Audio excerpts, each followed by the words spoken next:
Әмді Нұрәли аблызның bir yılınızdaki 8760 saat namlıq əsrinin davamını anlatımız.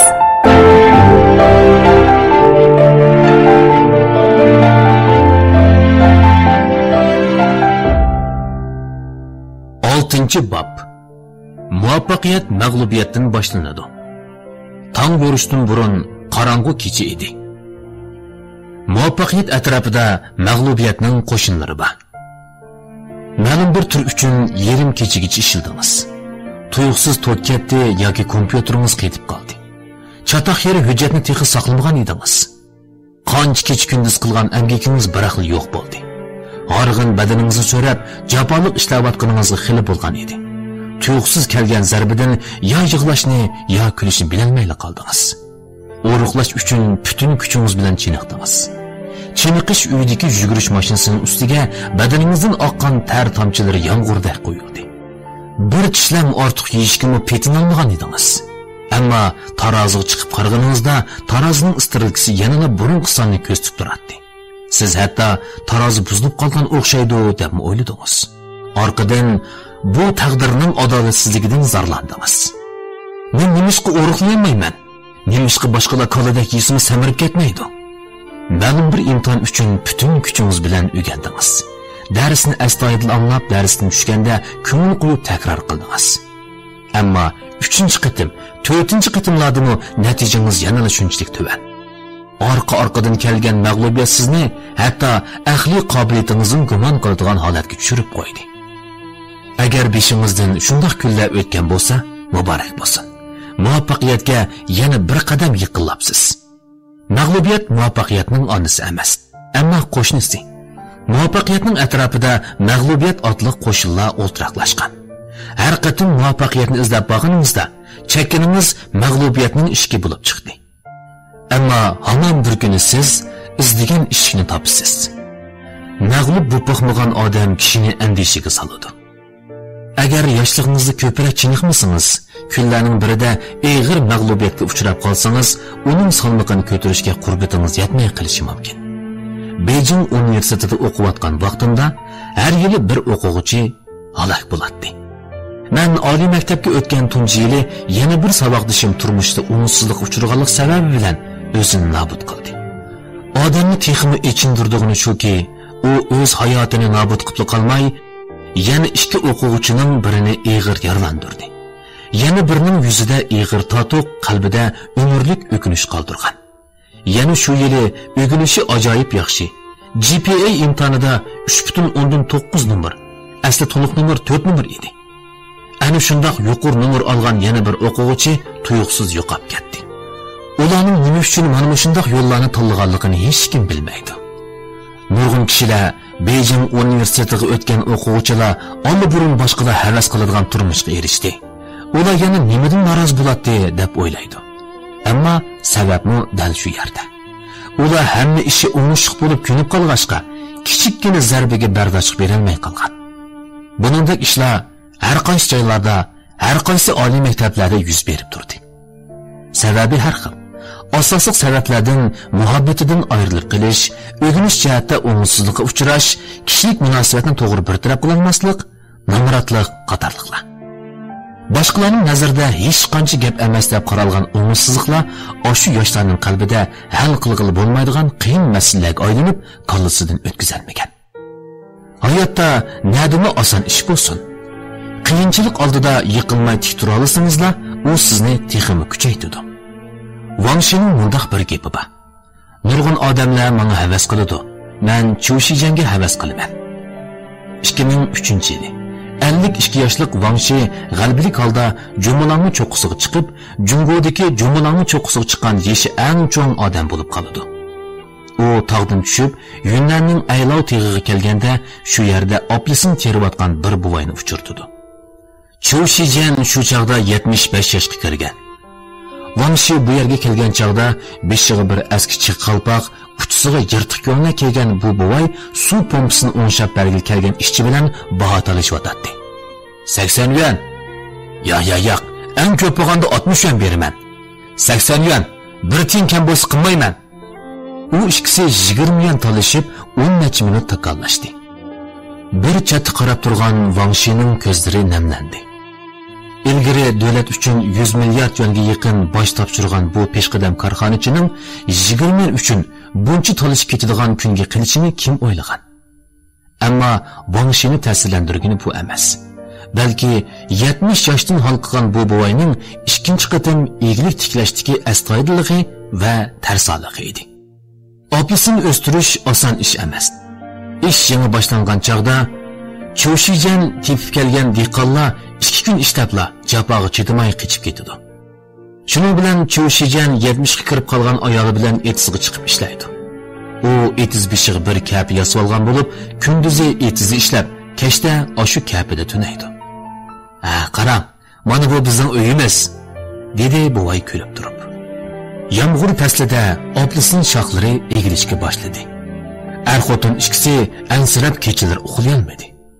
Keyin Cho'shujan 10 kun xajlab oplisining o'stirish texnikasiga doir 100 savol nomli kitobdan birini sotib oldi. 10 yildan keyin Cho'shujan oplisilarining nomi dunyoga tanildi.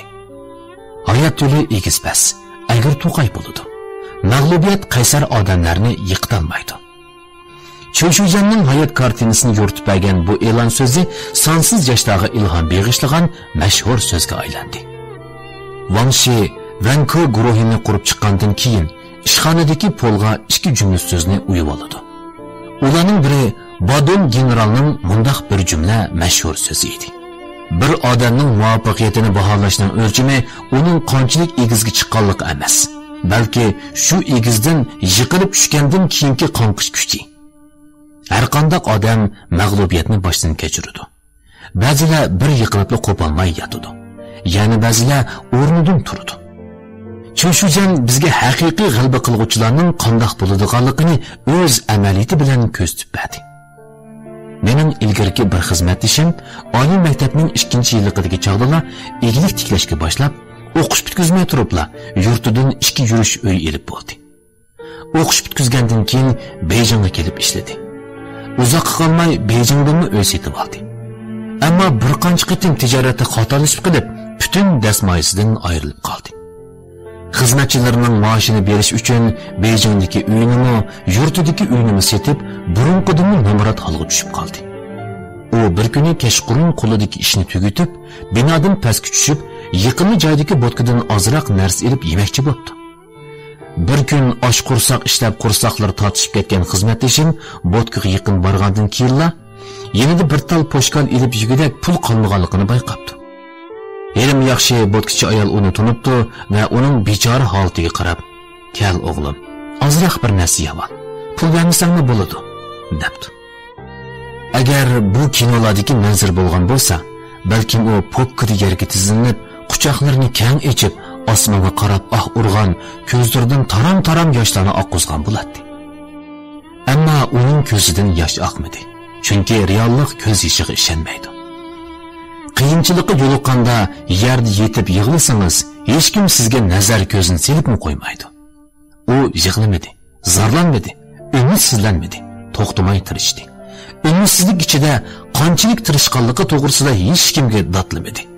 Bir yildan keyin tirishchanligining natijasini ko'rib, internet sohasida bir kishilik o'rnini tikladi. Bu dunyoda faqat bir xil muvaffaqiyat bor. Uning ismi bo'shashmay tirishish. Faqat bir xil mag'lubiyat bor. Uning ismi yerim yo'lda bel qo'yib o'tish. Usulni o'qituvchimiz deb beralaydi. Ammo qat'iy davomlashtirish ruhini, chidamchanlikni o'zingizdan boshqa hech kim bera olmaydi. Haqiqiy chidamchanlik umid bo'lmagan ahvoldami voz kechmaslik, bo'shashmaslik, butun kuchi bilan tirishishdir. Haqiqiy umidvorlik mayli beshingizga qanday kunlar kelgan bo'lsin va yoki qanday kunlarni boshdan kechirayotgan bo'ling, bu dunyoga yanada kulib qarashdir. Umr bu qadar nurani o'tsa, hayotda na armonlar qolsin. Mushaqqatlik paytda bir qadam oldiga meni. 300 metr, 200 metr, 100 metr, 50 metr bo'ldi. Siziqdan o'tdim. Endi qussam bo'ladi. Bu mening maktabdagi har qatimliq uzun yugurish musobaqasining eng oxirgi minutlaridagi his tuyg'ularim. Uzun yugurish nurg'ulg'an o'tir maktab o'quvchilarini ansirtadigan bir tur. Manga nisbatan aytganda uzun yugurish oddiy holatdagi jismoniy zulmni emas, balki jon oladigan bir ish. Tug'ilib uzoq o'tmayla o'pka yolg'iga giribtor bo'lgan ekanman. Bu vaqt bolalarning tumori bek inchki bo'lg'achqa, doktor osma okul yenglisini beshimga sanchidi ekan. Doktorxonada 2 hafta davolangandan keyin kasallik ahvolida har holda yaxshilanish bo'ldi. Ammo doktorxonadan chiqadigan chaqda doktor otam bilan onamga astoydillik bilan bu balani saqlab qolg'ili bo'lmasligi mumkin. Ideya jihatda tayyorlik qilib qo'yinglar, debdi. Gerçi ölüm ağzıdan qutulib qolgan bo'lsam-mu, o'pkam izsiz turda butunlay saqayib ketolmadi. 4 yoshdan burungi chog'larimda doktorxonadan beri kelolmadik. O'pka kasalligi bilan o'lib ketgil tas qolgan shu bola maktabning har qitimli qishliq tantarbiya yig'inida uzun yugurish musobaqasiga qatnashib natija oladi. Buningga ba'zida o'zimning ishongisi kelmaydi. Har qitim yugurib bo'lgandan keyin xuddi ich bog'irimni to'kib yetadigandak qusib ketdim. Nafsim bo'g'ilib, maydam tasvirligisiz etishib, xil uzoqda aron besiqatdi. Musobaqani tugitib qusib bo'lgandan keyin yana musobaqaga tushdim. Tantarbiya o'qituvchilarimi mening shunda qusudigan odatimning borligini bilib ketgan edi. Keyin muallim mening yugurib kelibla qusishim uchun oxirgi nuqtaga so'lov xalta tayyorlab qo'ydigan bo'ldi. Mening zodi qandoq chidayotganim nurg'un odamlarning qilisidan o'tmaydi. Shuncha qiynalib ketilgan turib, nimishqa yana yuguraydi? Qusishqa shuncha omroqmi ya deb o'ylagan bo'lishi mumkin. Yolg'iz malla emas. Uzunga yugurgan odamning hammasi qiynaladi. Shu joqdagi qiynalish insoniyatga o'rtaq. Hatto uzunga yugurish chempionlarimi eng dastlabda ana shundoq jafo chekadi. Ammo har qatim o'zining eng yuqori chekiga jang e'lon qilib, o'zining bardoshlik berish nuqtasidan bosib o'tgan chog'da texnik jiroqlarga yugurgili bo'ladi. Bu qoidani hammalar biladi. Gap shu jarayondagi azobga bardoshlik berish va berilmaslikda. Mening bundoq azobga taqobil turadigan oddiy bir amalim bor. Har qatim uzun yugurish musobaqasiga tushganimda, musobaqadan keyin o'zim yaxshi ko'radigan to'xo go'sht qo'rmisi, kebab qatorliq esil tomoqlarni to'yg'ich yeydiganligimni va yoki musobaqada yengib chiqqandan keyin o'zim yaxshi ko'radigan qiz bo'ynimga gul chamira taqab qo'ygan manzarni tasavvur qilaman. Bu go'zal manzarlar mening oxirgi nuqtagacha g'ayrat qilishimga kuch-mador berdi.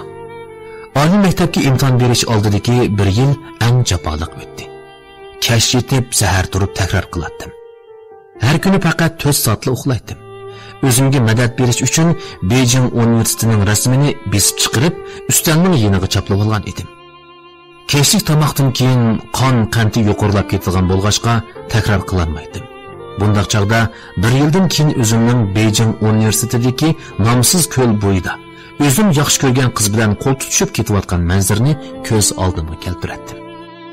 To'liq o'tirdagi vaqtimda qizlarga talab qo'ysamlar rad qiladi. Saboqdoshlarimning muhabbatlashib yurganlariga qarab, meningmi bir qiz do'stim bo'lskan deb orzu qilardim. Beijing universiteti mening orzuyimdagi oliy maktab edi. Bu ikki orzuyimni birlashtirsam, ajoyib go'zal bir manzara ko'z oldimga keladi. Keyin azob ichida go'zal narsalarni tasavvur qilish orqali o'ziga madad bergili bo'lganligini, bu orqali qiyinchilikqa bosh egmaydigan bir ruhnimi yetildirgili bo'lganligini bayqagan edim. Bu usulni nurg'un odamlar angliq yoki ongsiz ravishda ishlatib baqqan. Ammo unumi ancha yuqori bo'lmagan bo'lishi mumkin.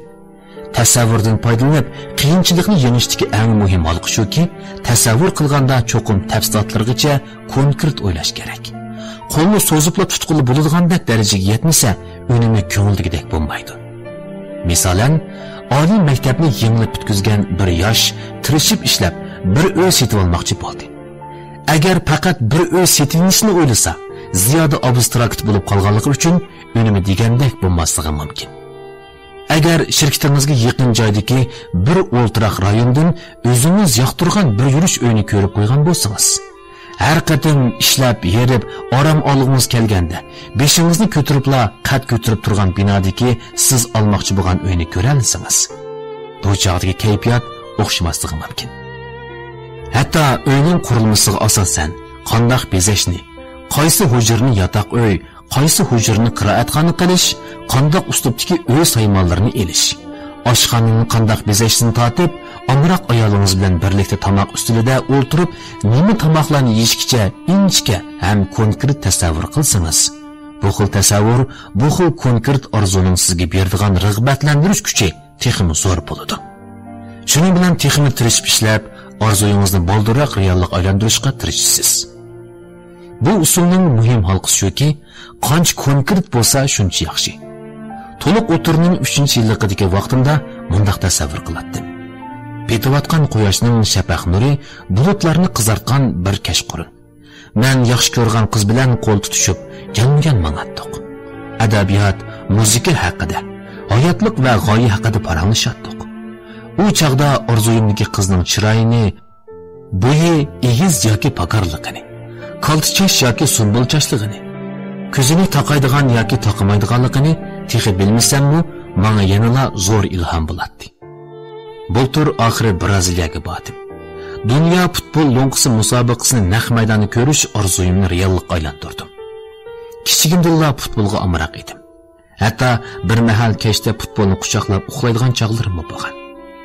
Futbol maydoniga tushsamla, vujudim cheksiz hayotiy kuch va g'ayrat shijoatga to'lgandek his qilaman. Ammo mashq bek jafoliq edi.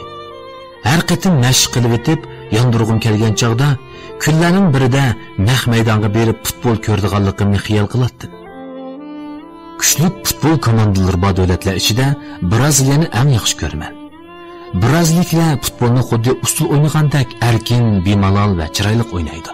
Shunga Braziliyaga berib bir maydon dunyo lo'nqisi futbol musobaqasi ko'rish mening cho'ng orzuyim edi. Amaliyotda Braziliyaga berib futbol musobaqasi ko'rish orzuyimni amalga oshirish uchun xeyli uzoq tayyorlik qildim. Yozlik ta'tilda dars vazifasi eng og'ir bo'ladi. Kuniga o'tir hisob bilan 10 soat dars o'tamiz. Har bir minutlik darsni cho'qim to'lib toshgan qizillik bilan o'tishimiz kerak. Bir kunlik dars oxirlashgan chog'da unimizni putib, yerib holimiz qolmaydi. Dars boshlanib ketgandan keyin o'qituvchining dars tayyorlashga asosan vaqt chiqmaydi. Shunga yozlik ta'til kelishdan burun barliq materiallarni hozirlab, dars tayyorligini bitkizib bo'lish kerak. Braziliyaga berishga vaqt chiqarish uchun kundalik xizmat vaqtimni bir qancha soat uzartdim. Shuning bilan turibla to'liq o'tirning 3-yilligidagi kuniga 4 soat uxlaydigan vaqtimga qaytib qolgandek bo'lib qoldim. Xizmat salmoqining og'irligidan bir qancha kun ishida qattiq yerib ketganlikdan uyga qaytibla uxlab olishni, shu uxlagancha menga uyg'onmaslikni o'ylaydigan darajaga yetdim. Ammo bolalikdagi orzuyimning pat yaqinda reallikka aylanganligini, o'zim yaxshi ko'rgan futbol komandasining, futbol cho'lponlarining eng yuqori darajadagi musobaqasini naq maydonda ko'rdiganligimni o'ylasam, org'inligimni unutib ketgandek bo'lardim. Charchagan vaqtimda Katy Perry'ning Free Walk nomli naqsini takror qo'shiq tanglab, yangratqu ovozini eng yuqori nuqtaga burab qo'yib, yetib muzika anglaydim. Uyda men va muzika bor edi. Tasavvur sana go'zal kelajakning parlaq nurini chachidi. Shu nur yelkimizga tushib tursa-la, odatga kishilar chekmagan jafolarni chekimiz. Chidag'usiz bo'lsa-mo, albatta chidaymiz. Va'da qilib o'ruqlash usuli. Sen mening semizligimni bilasan. Jon tikib o'ruqlayotganligimni bilmaysan. Sen o'ruq bo'lsang, men to'lgan. Sen meni semizligimdan kiyim yarashmaydi deysan. Men seni ovoqligidan uchsida kiyim turmaydi deyman. Sen oldinga kelganni yaversan, qani ko'ramiz. O'ruqlash haqiqatan mushkul safar. Nima bo'pti? O'ladigan ish bo'lsa-mo, bu yo'ldan yanmayman. Men o'ruqlayotgan bo'dak. Men o'zimning jarchisi. Bu men o'ruqlash uchun eng jafo chekkan kunlarning birida yozgan mardona so'zlar. 2014-yili darajadan tashqari notiq sahnasida mening chiniqishdan burunqi va chiniqishdan keyingi holatimning surishtirma rasmi ekranda paydo bo'lgan chog'da Lu Yu, Li Yong, Li Jia, Lin Jiyin qatorliq 4 yetakchi va naq maydondagi tomoshabinlarning hammasi hayron qolgan edi. Zilva bo'lish, muskulliqroq bo'lish hozirgi davrda qizlar uchunmi, o'g'illar uchunmi bir xil go'zallik. Davrga masajqonlik hisoblangan bo'lib qoldi. Yaqinda tajribalik bir ayol muxbir mundaq deb yozdi. Cho'lponlarning o'ruqlash jarayoni haqidagi hikoyalarni sizmi anglagan bo'lishingiz mumkin. Sunni bey mantigus kelib ketganda mantining puruqini purab xumarini bosgan. Ding Shuvan necha 10 yil ichida bir qatimni to'g'ridek tomoq yeb boqmagan. Luyu go'sht tamoqi esa go'shtni sanab yeydi ekan. Shuchi tomoqdan keyin o'ltirsa samirib ketishini qo'rqib, o'yin o'ynasini o'r turib o'ynaydi ekan. Xaychingning deyishicha 1 kilogram samirib ketsa, ekranga chiqqanda chalmaydi ekan. 2 kilogram samirib ketsa, operator eskartib turadi ekan. O'tgan bir mezgilda tushdan keyin soat 2 dan keyin hech narsa yemaslik orqali kuniga 1,5 kilogramlik surat bilan o'riqlabdi. Men texi uni san'atkorlar degan mana shundaq nafsini yig'alaydigan alohida odamlar deb maqtanmoqchimi deb o'ylab ekanman. Kim bilsin, yaqinda u mundaq bir ishni deb berdi. Yurtidagi biri uningga tugunak qichi avatgan ekan. Kechda qursiq ichib uxlayolmagan chog'da har kuni oqshimi 10 tub tugunak qichini elib bir taldan sho'raydi ekan. Sho'ra eng oxirida faqatla tuz ta'mi qolmagan chog'da tukirib yetadi ekan. Bu gaplarni bir qitimliq Laylimun ziyofatida uning o'z og'zidan angladik. U bizga shularni deb bo'lib, bizning maza qilib yeyishlarimizga qarab o'ltirdi. Uning deyishicha bir qanchatal gazir chiqib qo'ysimi, qaytib berib yugurmisi bo'lmaydi ekan. Mening o'ruqlash jaryonim shundoq bo'lgan. 92 kilogramlik bodakdan 70 kilogramlik o'lchamli holatga kelib qolmay, qursoq qismida 6 parcha muskul chiqargan odam bo'lish suhbatim bilan mening o'ruqlash, badan chiniqtirish jihatda so'zlab bergidek tajribalarim bor deb qarayman. Nurali Obdizning Xinjiang Pan-texnik nashriyoti nashr qilib tarqatgan bir yilingizdagi 8760 soat nomli asarni mush yergacha anglatdik. Davomini ati anglaysizlar.